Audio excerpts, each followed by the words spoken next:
On va dire que je n'aime pas trop la pollution, je n'aime pas trop la ville et le bruit des voitures. C'est pour ça que lorsque j'ai du temps libre, je vais me balader dans la nature, dans la forêt, etc. J'aime beaucoup la nature, c'est vrai. J'aime aussi les animaux. J'aime tous les animaux, les insectes. Je les préfère que les humains. Et un samedi matin, comme les autres, je suis allé faire une balade. Je suis parti avec mon vélo. Mais ce fut une balade particulière. Cette balade était très particulière. Et pourquoi? Car après cette balade, je ne revins jamais chez moi. Vous allez comprendre pourquoi. Alors, je partais avec mon vélo, je me suis engagé sur un sentier qui menait dans une forêt. Je me suis enfoncé un peu dans la forêt et puis j'ai trébuché. Je me suis relevé et la roue de mon vélo était cassée. J'ai dû faire demi-tour en faisant rouler mon vélo et moi qui marchais à côté. Ouais, c'est vrai, j'étais vraiment dégoûté. Et puis, au bout de 5-10 minutes, je suis pris de fatigue. J'étais presque à la sortie de la forêt. Histoire de faire une pause, je me suis assis sur un fossé. Puis, quelque chose m'a fracassé la tête.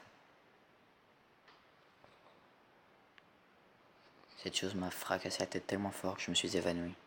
Et lorsque je me suis réveillé, je me suis retrouvé dans une maison. Une maison dans laquelle il faisait vraiment très froid et très sombre. Et c'était terrifiant, j'entendais constamment des bruits de pas.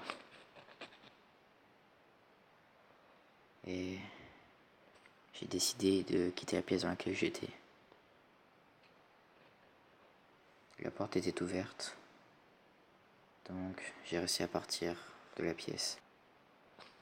J'entendais encore les bruits de pas et encore.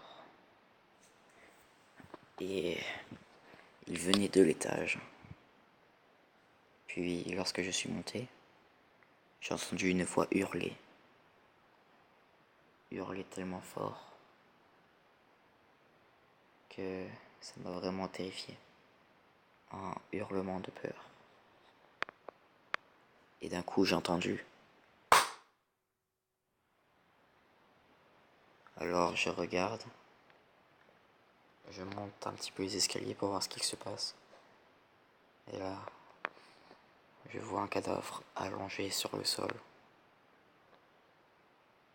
Puis, le meurtrier, celui qui a causé le décès de ce cadavre, s'est retourné et m'a vu. Il m'a couru après. Et, comment dire, il m'a écorché. Il m'a tué. Mais vous allez me dire, comment je peux raconter cette histoire alors que je suis mort? Eh bien, ce n'était pas moi. Ce n'était pas moi qui étais mort. C'est moi qui l'ai tué. Et oui, depuis le début, j'étais le meurtrier.